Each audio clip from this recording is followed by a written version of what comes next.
meron po tayo nakahabol na bisita. Amen. Sama po Praise natin God. yung Mrs. Di Brother Edmond,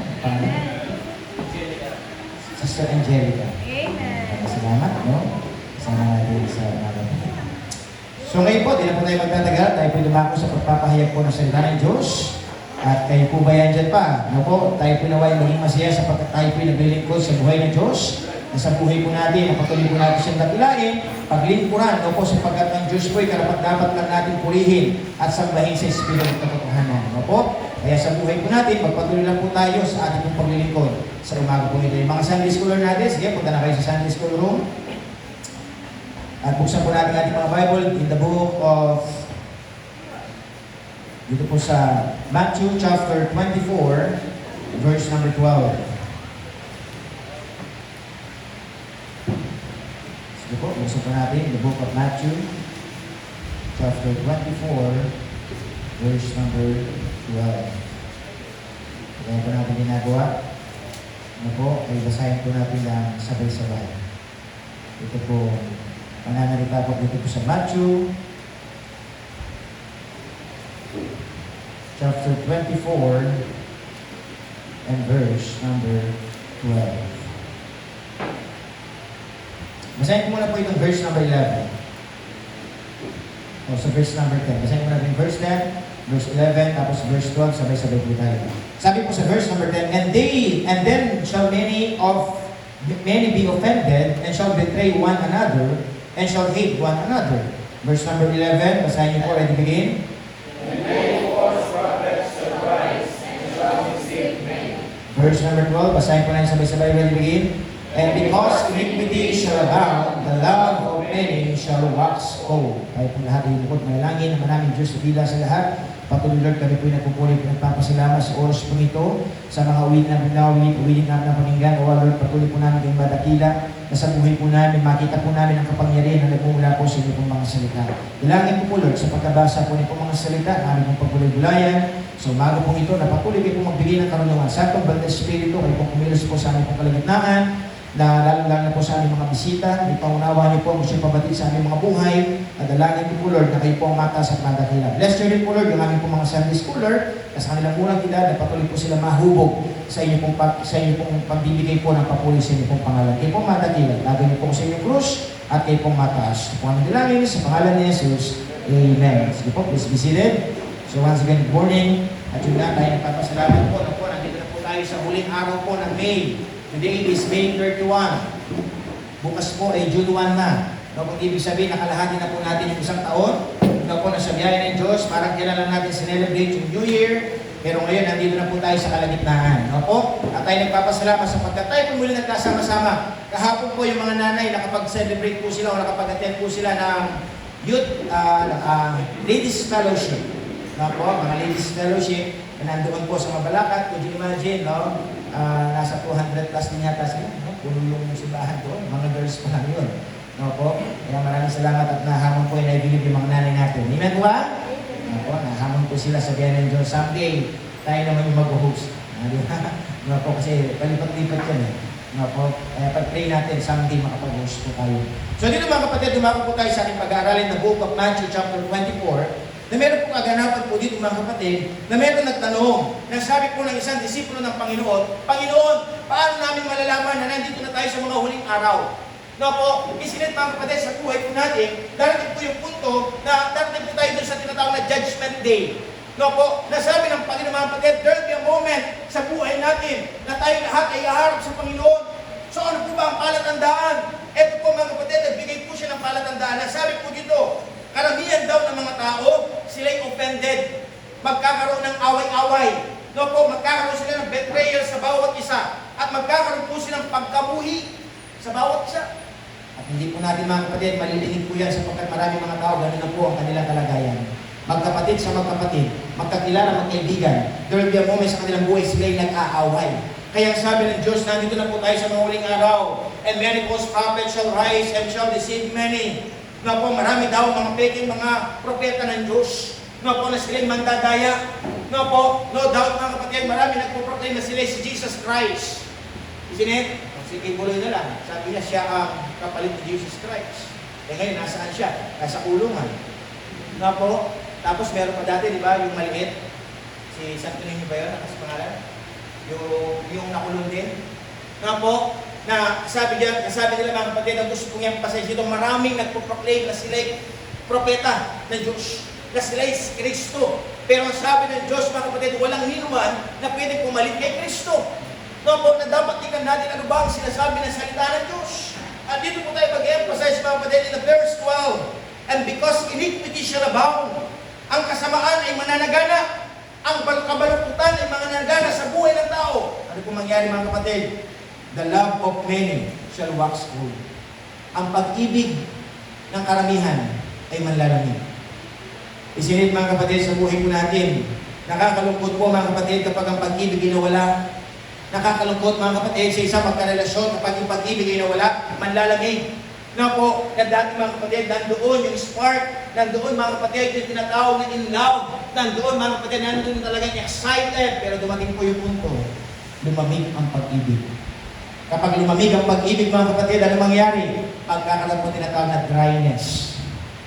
Magiging dry ang pagsasama. Magiging dry ang relasyon.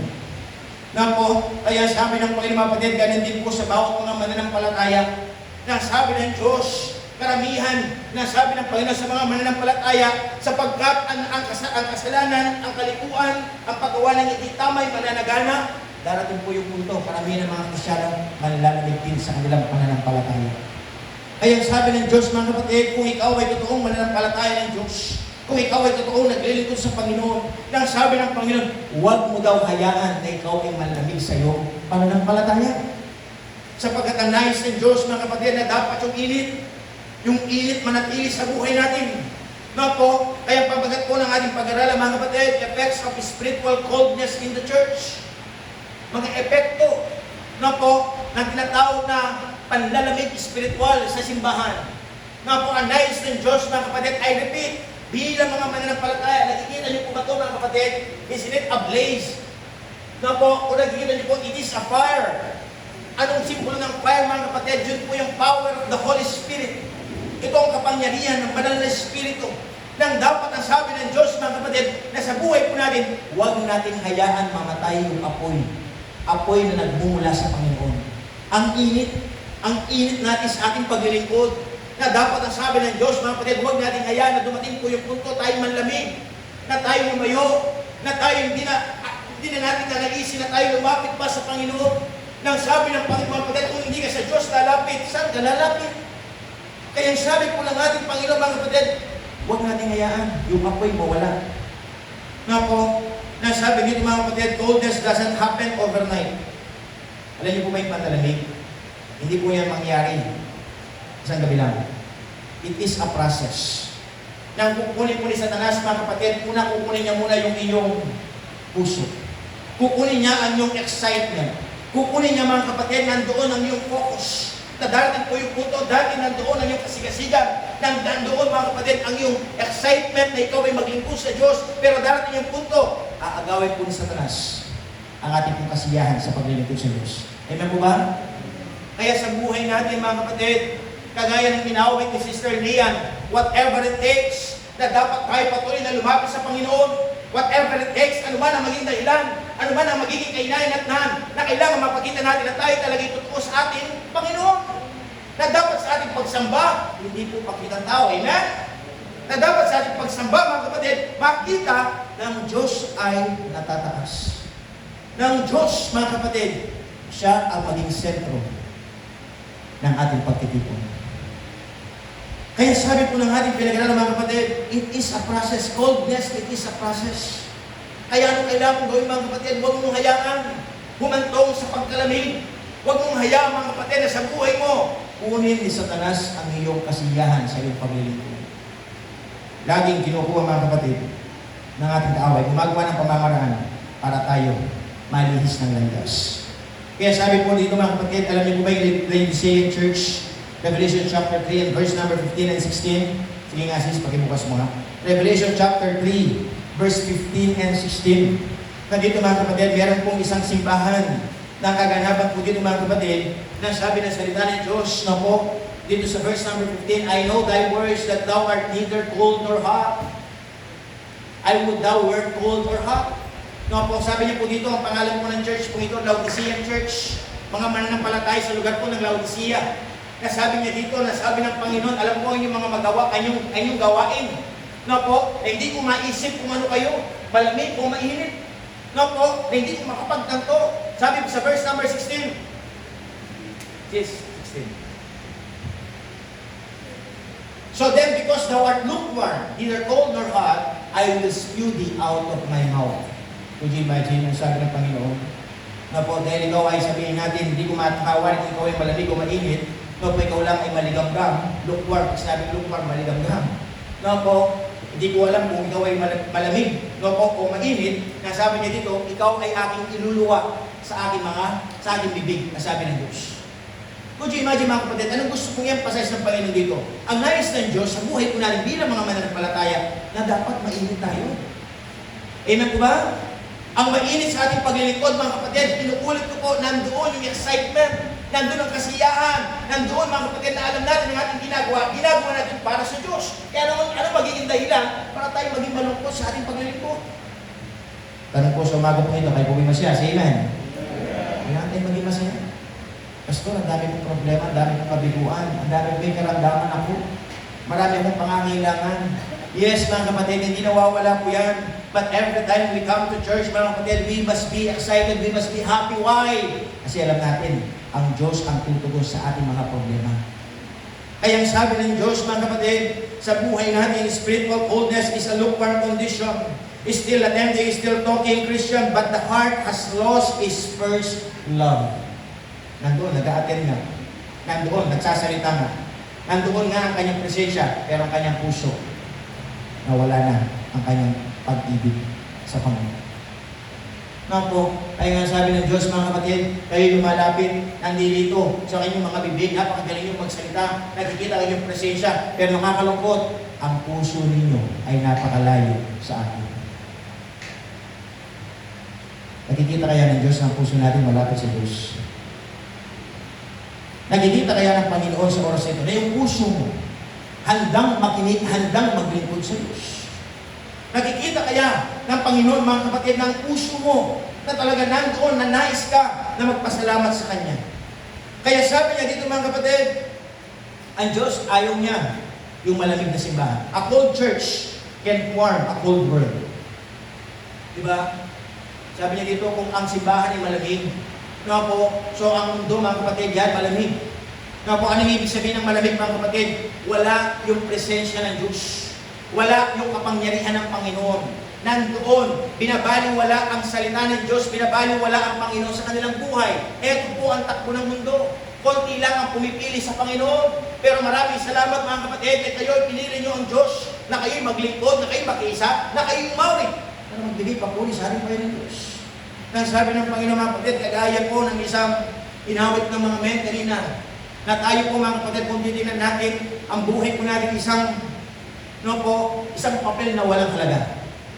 Isang papel na sabihin natin na nandoon, lukot-lukot. Na po, isang papel, mga kapatid, na puno ng dumi. Pero buti na lang, ang Diyos dinampot niya yung papel. Kung titignan natin yung papel, mga kapatid, patapon, di mo ba ito yung mga ginagawa ng mga estudyante? Yung pinag-ahagis-agis ninyo. Tama ba? Anong ibig sabihin, mga kapatid? Ang mundo, ganun po ang ginagawa niya sa buhay natin. Lukot-lukot na kagaya ng papel at ang ginagawa ng mundo, pasahan niya tayo. Pero ang Diyos, mga kapatid, ang Diyos, iba po siya. Na po, napagamat ang buhay natin, isang papel, mga kapatid, na puno ng karumihan, puno ng kalukutan. Na po, pero ang Diyos, pilit niya itong pinupulot. Pilit niya itong tinutuwid. Inaayos siya muli at nililinis para maging kagamit-gamit muli. Yun po ang kalagayan natin. Kaya sa aming mga bisita, mga kapatid, ang kailangan mo lang mailagay sa puso at kaisipan, binibigyan ka ng pagkakataon ng Diyos. Pagkakataon na manbalik. Pagkakataon na magsisi. Pagkakataon na sa buhay mo natin, aminin natin na tayo ay makasalanan. Nang sabi ng Diyos na malagay natin sa ating puso at kaisipan na si Kristo lamang ang ating kaligtasan. Si Kristo lamang, sabi nga kanina, mga kapatid, ang kapangyarihan nasa pangalan ni Kristo. There is power in the name of the Lord. There is strength in the name of the Lord. Nga po, bakit? Kasi nga, nandoon, mga kapatid, yung presence, yung guidance, yung power sa pangalan ni Kristo. Kaya walang ibang pangalan na pwede magligtas sa atin kung hindi ang pangalan ni Kristo. Kaya sa aming mga bisita, ilagay mo si Kristo sa iyong puso bilang iyong tagapagligtas. Maraming salamat sa ating mga kapatid na sila'y sumunod sa tubig ng bautismo. Na sila'y sumunod na hindi napipilitan. Amen? Hindi napilitan yan. Hindi sila sumunod sa tubig ng bautismo dahil nahihiya sila. Sumunod sila sa tubig ng bautismo. Bakit? Kasi naunawaan nila na kailangan sila sumunod sa Diyos. Na kailangan nilang patunayan, Lord, I will follow you. Nga po, at maraming salamat. Nga po, nilagay tayo ng Diyos sa simbahan nito for a purpose. Kaya sabi po ng ating pinag-aralan mga kapatid, kung titilan natin kung ano ba yung spiritual coldness, ano yung tinatawag natin panlalamig sa ating spiritual, kung titilan natin mga kapatid, loss of love for God. Ito po yung itsura. Nga po yung panlalamig sa spiritual, kapag daw nawala na ang iyong pag-ibig sa Diyos. Worship becomes routine. Prayer becomes duty. And word feels dry. Ito po. Nga po, lahat ba na nagsisimba, may pag-ibig sa Diyos? Patingin ko ninyo. Lahat ba na nagsisimba, may pag-ibig ba sa Diyos? Kasi sabi ng Diyos, mga kapatid, may nagpumupunta sa simbahan, malayo nga yung puso nila. May pumupunta sa simbahan, pakitang tao lang. Na po, kaya sabi ng Diyos, mga kapatid, na dapat sa buhay natin yung worship, hindi dapat maging routine. Hindi lang sabihin natin parang isang estudyante na sasabihin mo, present po, andito po ako, pagkatapos mo sinabi ng present, magkakating class ka na. Di ba, Carlos? Anti yan. Ganun dati yung mga ginagawa ng mga estudyante, mga school bukol eh. Di ba? Yung hinihintay na yung checking of attendance. Di ba? Tapos, kunwari, may I go out? Nakalipas ng 2 oras, wala pa rin. Di ba? Magkating classes na pala.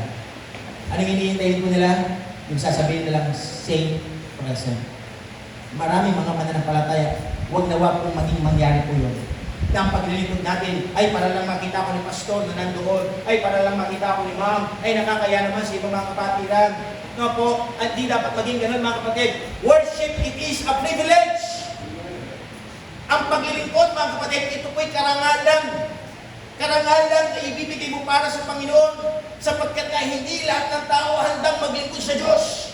Hindi lahat ng tao nagbibigay ng oras sa Diyos. Kaya sabi ng Diyos, mga kapatid, worship. Dapat hindi maging routine lang. Worship, it is a privilege. Ang paglilingkod, privilege. Bakit? Kasi nga, pinili mo siya. Kasi nga, binigyan ka pa ng lakas, binigyan ka pa ng buhay. Kaya sabi ng Diyos, mga kapatid, let us always be excited. Don't let our love, mga kapatid, loss.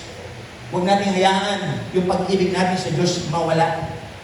Ang panalangin, hindi lang po dapat maging duty. Ang prayer, mga kapatid, it is a communication for the Lord. Diba? Paano ka magiging close sa Diyos? Sa pamagitan, lagi mo siyang kinakausap. Lagi ka nananalangin. Ang panalangin, mga kapatid, hindi panalangin paulit-ulit, hindi panalangin memorize lang, kundi yung panalangin nagmumula sa puso. Sasambitin mo kung ano nasa puso mo. Sasambitin mo, mga kapatid, kung ano pangangailangan mo. Nang sabi ng Diyos, mga kapatid, maraming mga tao sinasabi nila close sila sa Diyos, pero wala naman silang oras ng panalangin. Ng panalangin ay parang, yung dati may panalangin ng oras eh, di ba? 3 o'clock prayer. Diba? Dapat hindi lang maging duty ang prayer. I repeat mga kapatid, ang prayer this must be our communication to the Lord. Nga po, nailagay natin mga kapatid sa buhay natin. Nga po, na yung panalangin, kailangan natin kasi nga ito ang magpapaklose sa atin sa Panginoon. At ano pa mga kapatid, ito nga po, the Word of God feels right. Ang pagpapahayag ng salita ng Diyos, darating yung punto, parang dry na sa'yo. Parang ayaw mo nang makinig.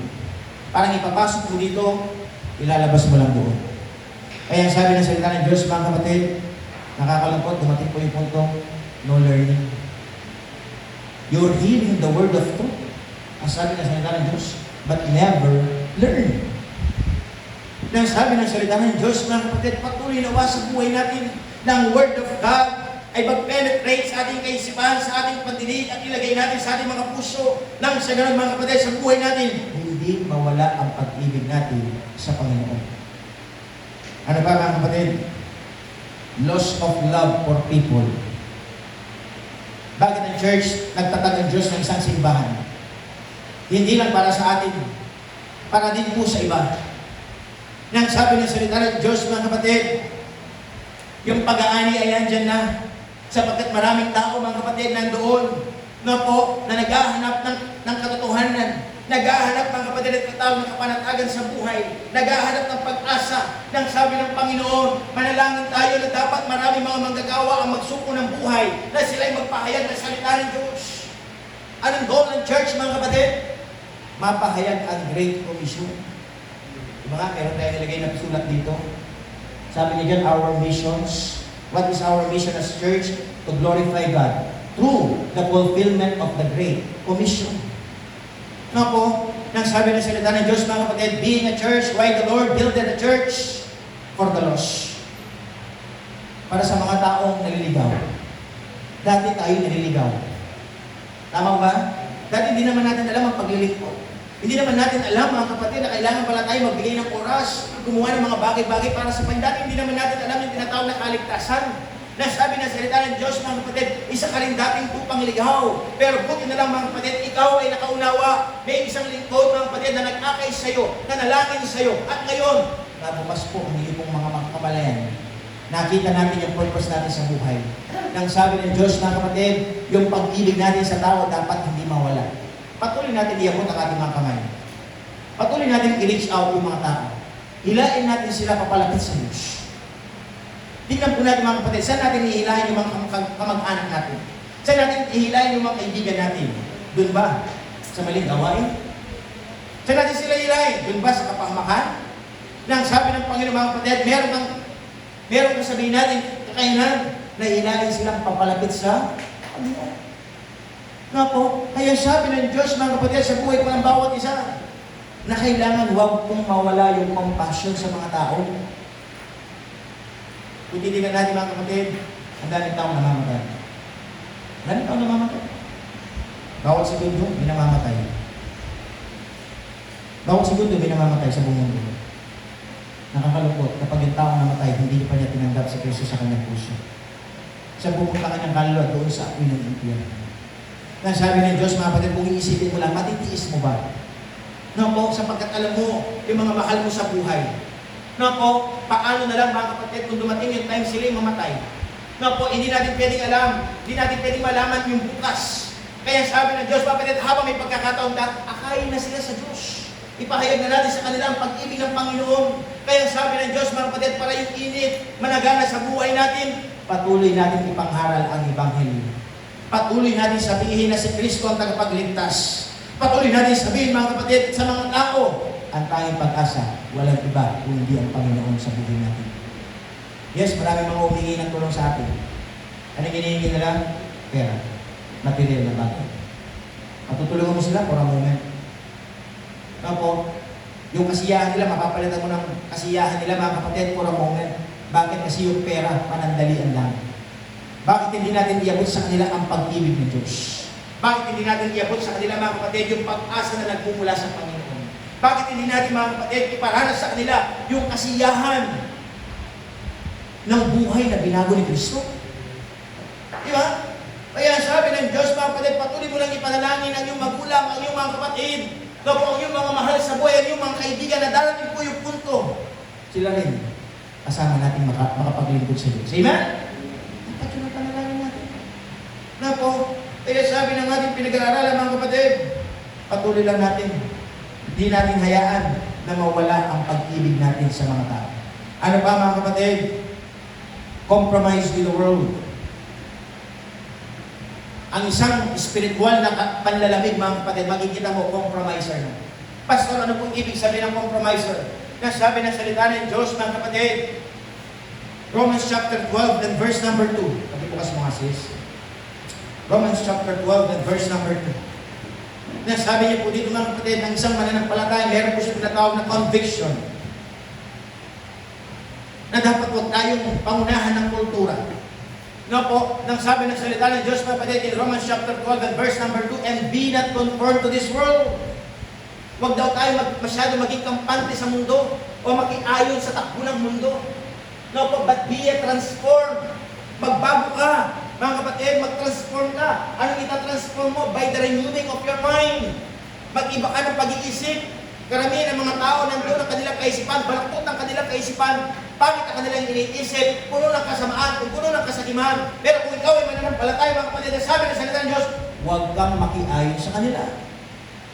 Na dapat mag-iba ka ng kaisipan. Anong kailangan mong gawin? Mag-prove mo ano ba ang magbuti. Ano ba yung tama? Patunayan mo sa kanila ano ang tama. Karamihan ng tao, mga kapatid, anong iniisip po nila? Kabalaktutan. Anong iniisip po nilang kasamaan? Ano pong iniisip nila, mga kapatid, kung paano sila makapanlamang sa kanilang kapwa? Pero kung ikaw ay totoong mananampalataya, kung ikaw ay nag-iili sa Diyos, ipakita mo sa kanila, ano ba ang damang gawin? Ano ba ang mabuting dapat gawin? Mag-iba ka ng kaisipan. Tingnan mo ano ba yung magiging patanggap-tanggap sa Diyos. Ano ba yung perfect pagkasakdal sa Diyos? Ano ba ang kalooban ng Panginoon? Kaya sabi niya po dito, mga kapatid, dapat kung ikaw ay nandoon ang iyong pag-iinit, magkaroon ka ng tinatawag na conviction. Sabi nga kanina ng awitin natin, do right. Diba? Ang kanta po namin yun, dati po namin kanta yun kapag tapos na ang simba. Do right.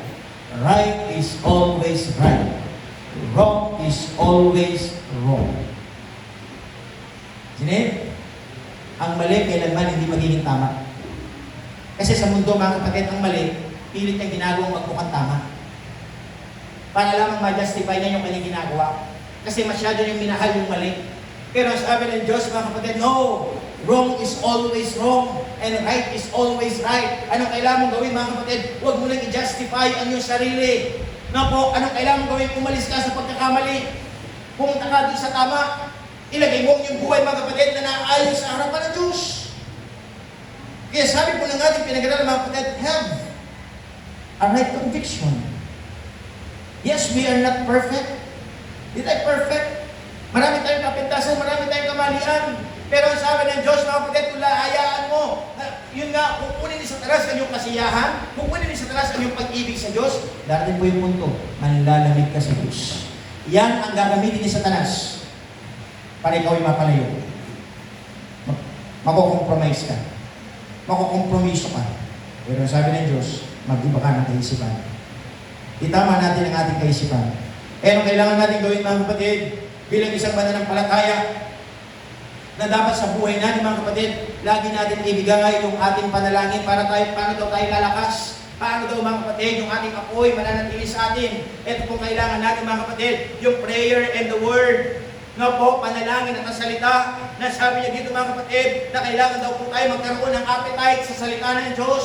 Magkaroon tayo ng gana, magkaroon tayo ng tinatawag na nandoon, na pagnanais na talaga tayo maglingkod sa Diyos. Ang ating po simbahan, this coming June 12, magsaselebrate po siya ng 8th church anniversary. Na po, at ang lahat ng nabautismo dito, kabilang dito. Amen? You are part of this church. Na po, maraming salamat. Andiyan si Brother, diba? Brother Edmond. Amen? Si Brother Edmond, isa po siya sa mga naunang nakasama natin sa simbahan. Na po, dati po siya youth leader dito.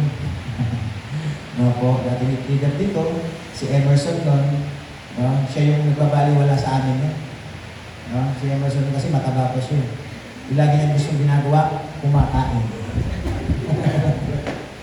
Ay, kumakain niya, pag nandun ako sa bahay nila doon, no? Tapos nabata nga akong Emerson, maraming pakialam ka ako di ba? Pero ngayon, no? Di ba? Kumangkat na. Kumahit na. Di ba? No po? Pero gusto ko ngayon pasay dito, mga kapatid, may purpose ang Diyos sa buhay natin. Sa buhay natin, mga kapatid, pwede tayo ulit mag-rebound. Anong ibig sabihin ng mga kapatid? There will be a moment sa buhay natin, mag-miss man tayo.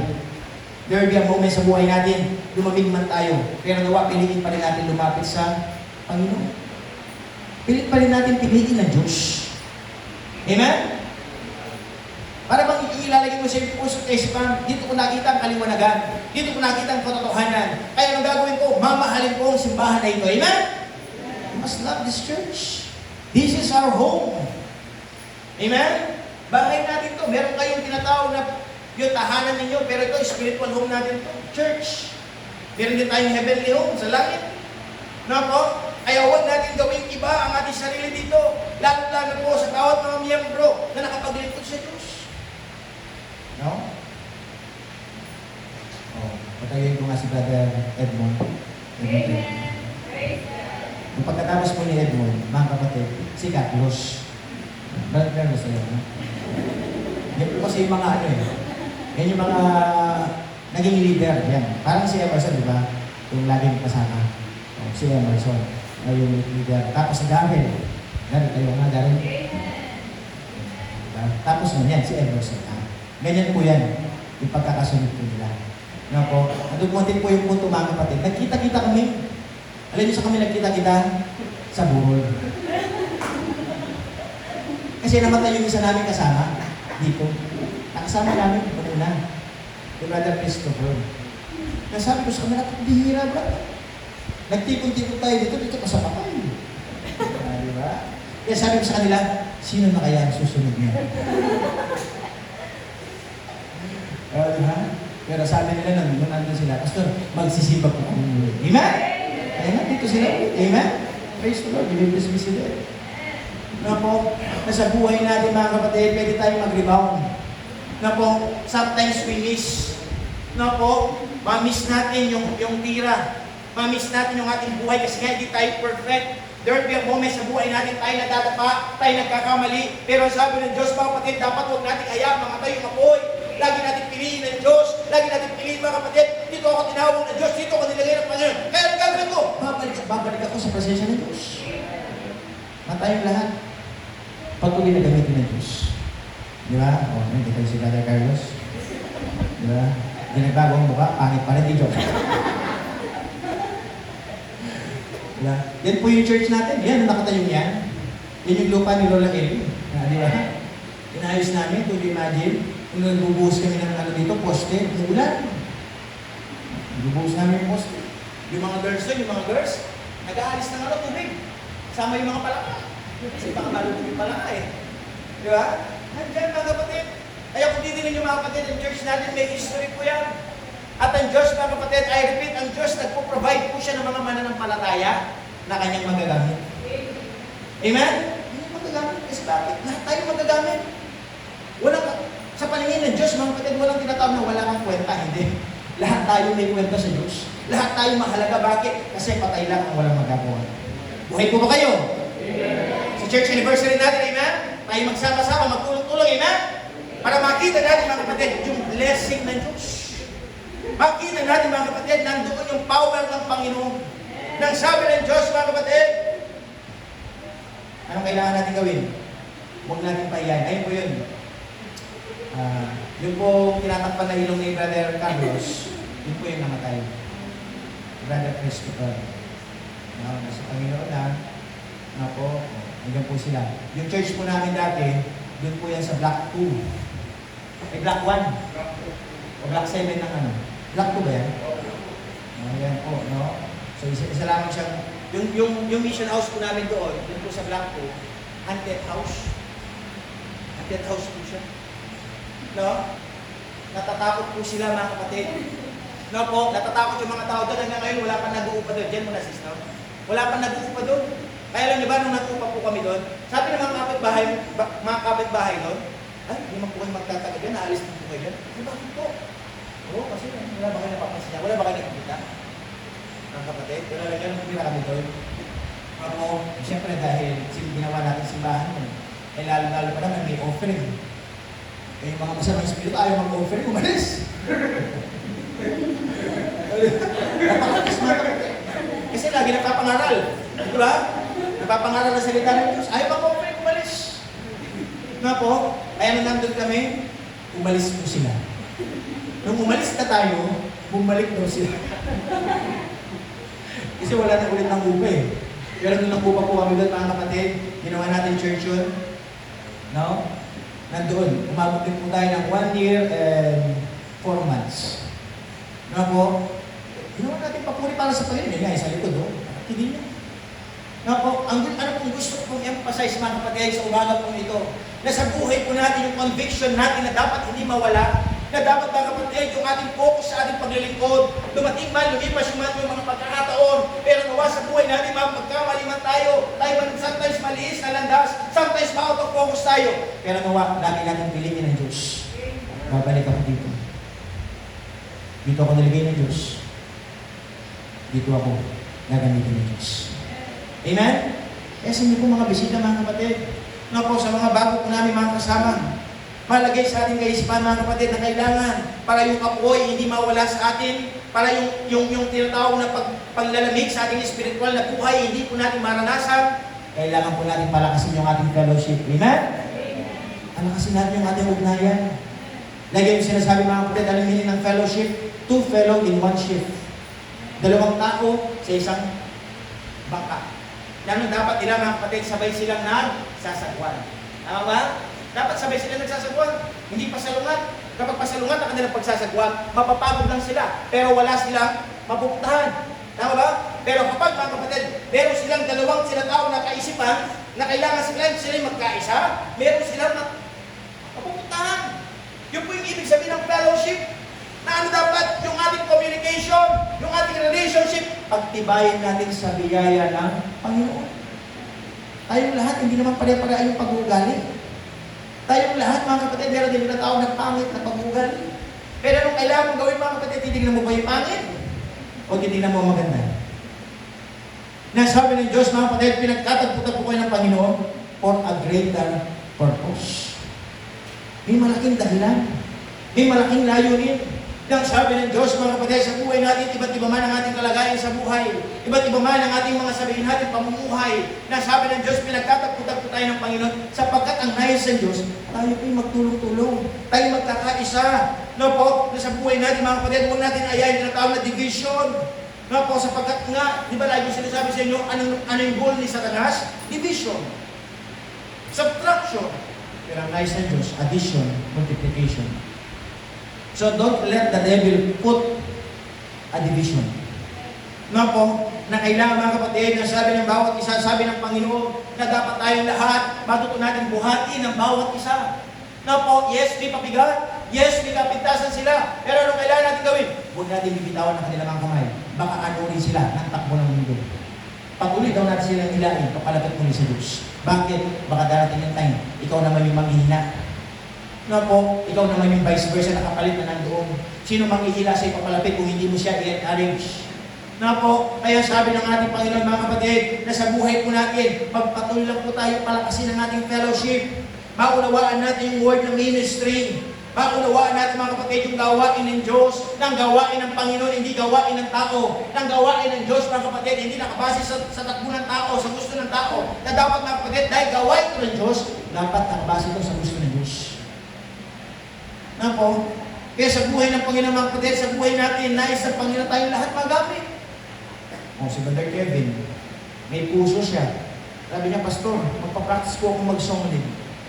Kahit yung salasa niya, di ba? Nahihirapan. Na po, pero ginagawa niya po yan para sa Panginoon. Nakabalis po kasi siya, ay lumahirap ng salasa. Di ba? Pero pag nandun ang puso, di ba? Magagawa mo para sa Panginoon. Amen? Nandun eh. No po, nandun yung willingness. Nandun ang gusto natin magpagamit. Di ba? Si Brother Carlos, nagbasa ulit siya sa salita ng Diyos. Kung titignan mo siya, parang hindi marunong mag-English. Di ba? Pero dahil sa salita ng Diyos, amen? Gagamitin ka ng Diyos. Tayong lahat. No po, darating yung time, si Tatay Ano, tatayo din dito, di ba tayo? Di ba tayo? Tayo mo tumayo dito, di ba? Tatayo ka lang. Tatayo si Tatay Leopoldo Jr. Senior, di ba? Magbibigay ng papuri sa Panginoon. Bakit? Nais ng Diyos tayong lahat gamitin. Di ba? Si Brother Emerson, dinala ng Diyos dito. Electrician ito. Kailangan natin ng electrician dito, bro. Nawawala kasi yung power natin dito, pumupundat-pundat. Di ba? Minsan nagiging Christmas light, sila yung breaker. Di ba? Pwedeng gamitin. Si Brother Edmond. Di ba? Kasi bakit? Lahat tayo gagamitin ng Diyos. Na po, kaya ibig sabihin ng ministry natin yun sa Diyos. Na po, pamukha po yan. Maraming kailangan ilagay na salamin. Bakit? Kasi nagbigay ang Diyos ng gumagawa ng salamin. Di ba? Yun po yung purpose ng Diyos. O mga nanay. Di ba? Di ka kayo na magluto. Gagamitin ng Diyos yan. Kaso hindi po adobo niluluto natin, amen? Kasi nga sabi nila, adobo na nga yung kinain sa bahay, adobo pa rin kakainin sa anniversary. Di ba? Kasi ang pambasang ulam po natin, adobo.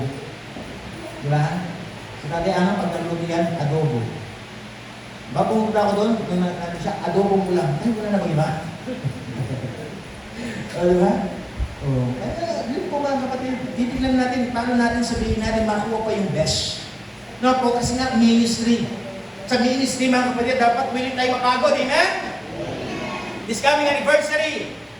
No po, baka kaisipan nyo, ay pastor, dapat huwag na tayong mapagod. Kung hindi tayo mapapagod, sino magtatrabaho? Sino gikilos? Nilagay nga tayo ng Panginoon. Dapat meron tayong gawin. Sabi ko nga na nakaraan mga kapatid, nais ng Diyos yung ating mga kamay. Yung ating mga kamay, paggamit natin para sa Panginoon na dapat yung ating mga kamay, huwag natin itago sa bulsa. Huwag natin ipitin dito. Mga kapatid, pwede dapat ipagamit natin. Kasi kung lahat tayo mga kamay natin, gagamitin natin mga kapatid, magiging maayos, magiging madali ang gawain ng Panginoon. Inuulit ko po, gawain ito ng Diyos. Gawain ito ng Diyos. Ministry ito ng Panginoon. Kaya nung kailangan natin gawin mga kapatid, huwag natin hayaan bilang mananampalataya. Huwag natin hayaan mga kapatid na yung lasa natin mawala.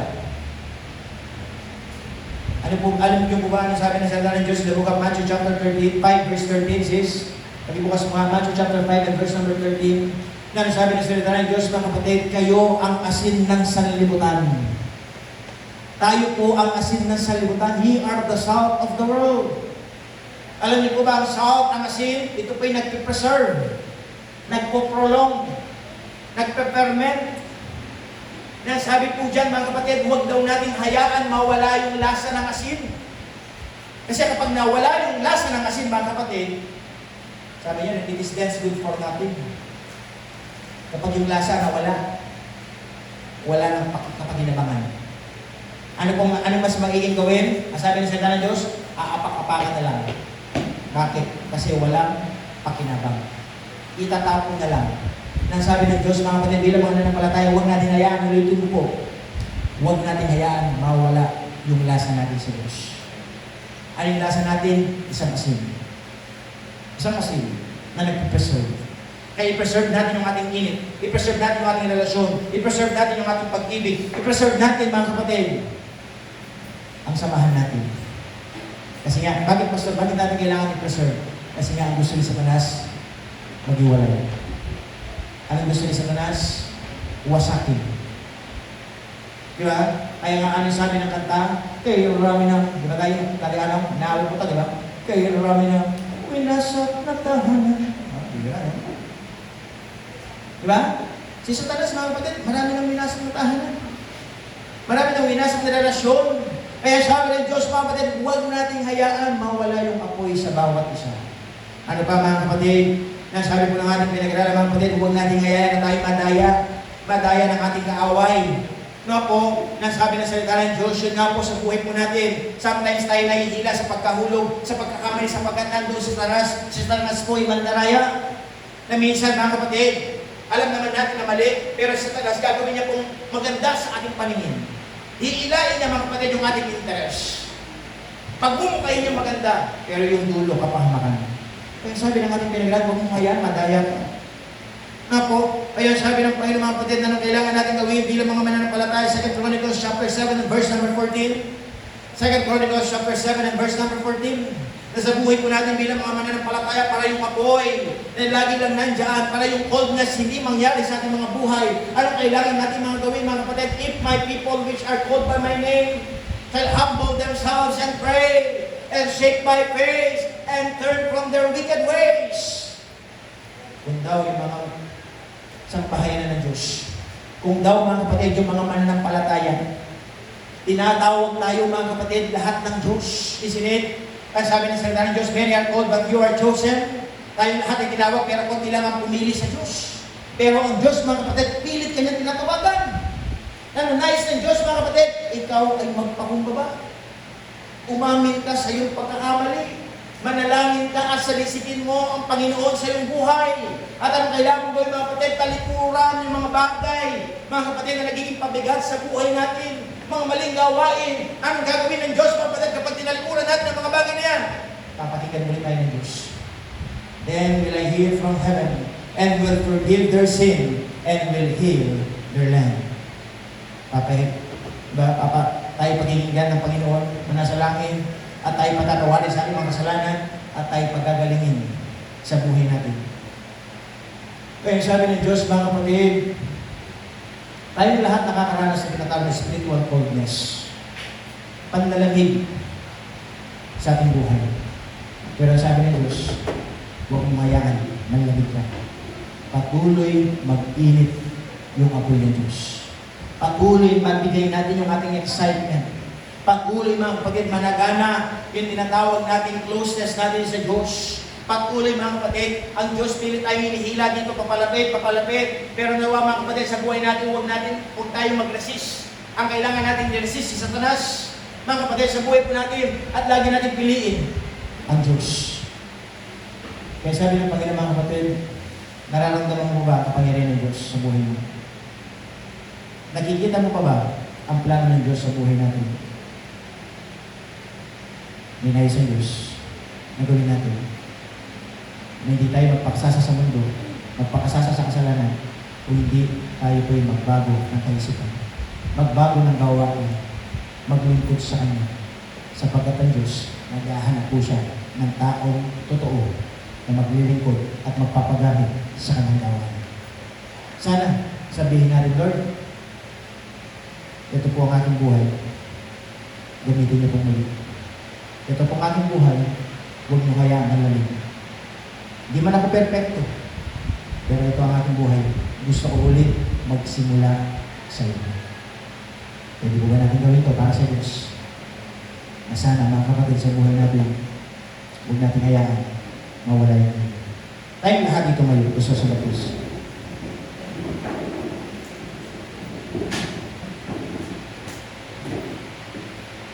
Sige po, sa buhay po natin, hindi po natin natin ulit, hindi po natin natin mga mata. Sa umaga po nito, napakinggan niyo po ang nais ng Diyos sa buhay po natin. Especially po sa amin po mga bisita. Kami mga bisita is either na para magulo, para di naunawaan, pero simple lang ang nais ng Diyos.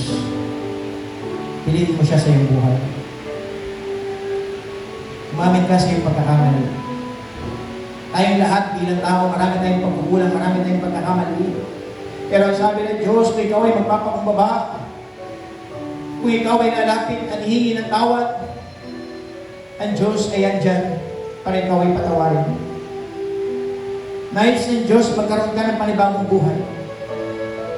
Panibagong kaligtasan na nagmumula sa mundo. Matatamasa mo lang yan kung lalagay mo siya sa iyong puso bilang iyong sariling tagapagligtas. Kaya sa aming mga bisita, sa iyong pagkayo ko, sabihin mo sa iyong panalangin, Panginoon, pinapapasok kita sa aking puso. Panginoong Yesus, manahan ka sa aking puso, sapagkat ikaw ang aking kaligtasan. Sabihin mo yan sa iyong panalangin. Pag ginawa mo ito, sabi ng Diyos, hindi ka na mag-iisa. Kahit may problema, may pagsubok, huwag kang walang pag-asa sapagkat tandaan mo si Kristo nasa puso. Ng Panginoon ang nangako. Nang sabi ng Panginoon, hindi kita iiwan ni pababayaan. Kaya sabi ng Diyos sa buhay po natin, patuloy nawa na yung init, yung pag-ibig natin hindi mawala sa Panginoon. Huwag nating hayaan na tayo malamig. Huwag nating hayaan na tayo hilain ng ating kaaway palayo sa kalooban ng Diyos. Sa buhay mo natin, there will be a moment, tayo makakamali, tayo madadapa. Mawawala yung ating focus. Maninis ka rin ang ating paglakad. Pero sabi ng Diyos, pwede ka ulit manumbalik. Pwede ka ulit magsimula. Pwede ka ulit gamitin pa ng Panginoon. Ano kailangan mo lang gawin? Piliin mo lang ako muli. Lumapit ka muli sa akin. Huwag mong ilayo ang iyong sarili. May plano ang Diyos sa buhay natin. Sa ating bawat isa. May plano ang Diyos, kaya tayo pinagtatagpo-tagpo para gawin ang kalooban ng Diyos, para masunod ang kanyang ministeryo sa buhay po natin na may iniakap po sa ating Good Shepherd St. Manuel Christian Bible Baptist Church. Kasi kami June 12, magsiselebrate na po tayo ng ating 8 years as a church. Kung hindi lang po natin, 11 years na ang gawain ng Diyos dito sa ating lugar. Marami na tayong nakasama. Marami na taong lumipas na dumaan dito. Pero magpasalamat ka sapagkat nilagay ka ulit ng Diyos. Sa bawat mga bagong mga nabaptize, ipag-pray ko yung mga sarili, gamitin Panginoon ng Diyos. Ipag-pray natin ang bawat isa. Lord, bantayan mo ang aming puso, yung aking kaisipan, na sana hindi makuha ng aming kaaway. Kaya sa umaga pong ito, ilapit nyo rin ang inyong sarili. Nanay sa Diyos, ilapit mo ang iyong nanay, ang iyong tatay, ang iyong kapatid, ang iyong anak, ang iyong asawa. Ilapit mo sila. Na sana someday lumapit din sila sa Panginoon. Na sana tayo lahat sama-sama maglingkod, magbigay papuri sa Panginoon. Sapagkat kung hindi sila lalapit sa Panginoon, sa mundo sila lalapit. Kaya sabi ng Panginoon, patuloy mo lang silang ipanalangin. Pag-pray natin ang ating church anniversary this coming June 12. I-bless ng Diyos. Gamitin ng Panginoon ang bawat isa. Yung ating commitment na ibigay natin. Yung ating lakas, talento, ipahiram natin. Gagawin natin ito. Hindi bilang pagkilang tao. Gagawin natin ito sapagkat gusto natin maglingkod sa Panginoon. Kaya sa umaga pong ito, ilapit natin natin sarili. Ang ating mga inahin, meron man kayong mga problema, meron man kayong mga karamdaman, ilapit nyo sa Diyos sapagkat ang Diyos ang tayo makakapagbigay ng katugunan. Kaya sa oras na ito, patuloy tayo sa ating panalangin. Naman namin Diyos, ikila sa lahat. Patuloy Lord kami pinagpupuli po nagpapasalamat. Sa inyo po nga pagkatbiyaya, na kami po Lord, binibigay niyo pa ng pagkakataon, makapaglingkod, manumbalik sa amin pong pagtatawag sa inyo. Yes Lord, sometimes o kadalasan po, pumapasok po sa amin po kaisipan yung pandalamig. Pumapasok po sa amin kaisipan na minsan nang nandoon maraming mga dahilan. Pero maraming salamat Lord sa inyo po mga salita. Dito po nagpapaalala sa amin na kailangan po namin hayaan mawala yung apoy. Huwag po namin hayaan mawala yung kasiyahan po namin, yung aming pag-ibig sa inyo. Lalo-lalo na po sa pag-invite pa ng mga maraming tao na makaunawa po sa inyo po mga salita. Na dapat po Lord, ang buhay po ng bawat isa, palakasin po namin ang aming panalangin. Palakasin po namin Lord ang aming pag-ikinig ng inyo po mga salita, ang aming fellowship, ang aming conviction. Na patuloy Lord, ito po yamin, inyo po mga salita ay magitanim sa aming mga puso at kaisipan. Na sana po lagi po namin kayong pilit. Mag-knowledge po namin. Mga bagay na binibigay niyo po sa amin, lahat po galing sa inyo. Kaya Lord, patuloy nilalapit po po ang buhay po ng bawat isa. Pangunahan niyo po mga nanay, tatay, lolo at lola. Bigyan niyo po sila, Lord, ng kalakasan na galing sa kanilang karamdaman. Tulungan po sa kanilang pong pinagdadaanan. Yung mga walang trabaho, bigyan niyo po ng trabaho. Yung may mga business, palaguin niyo po yung kanilang mga business para patuloy sila maging daluyan po ng pagpapala. Ay dalangin po, Lord, na sana kayo po tumulong po sa bawat mga nanay, tatay, lolo at lola. Bless you rin po, bawat mga young people. Hindi po silang patuloy na pangunahan, patubayan. Yung mga colleges po namin, bigyan ng karunungan, graduating, hindi po silang patuloy na pangunahan, i-prepare niyo po ang kanilang kinabukasan, at naway hindi po matiskaril ang kanilang focus sa inyo.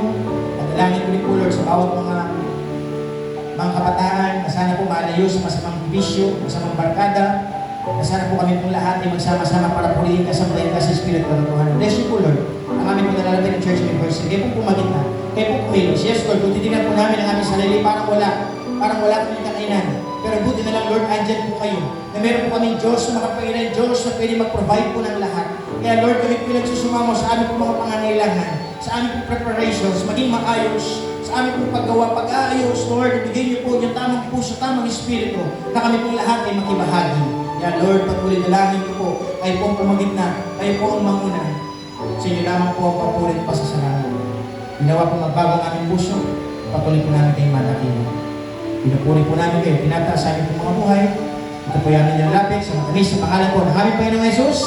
Lahat ay magsabi na Amen and Amen. Amen. To God be the glory for the word of God. You may please be seated.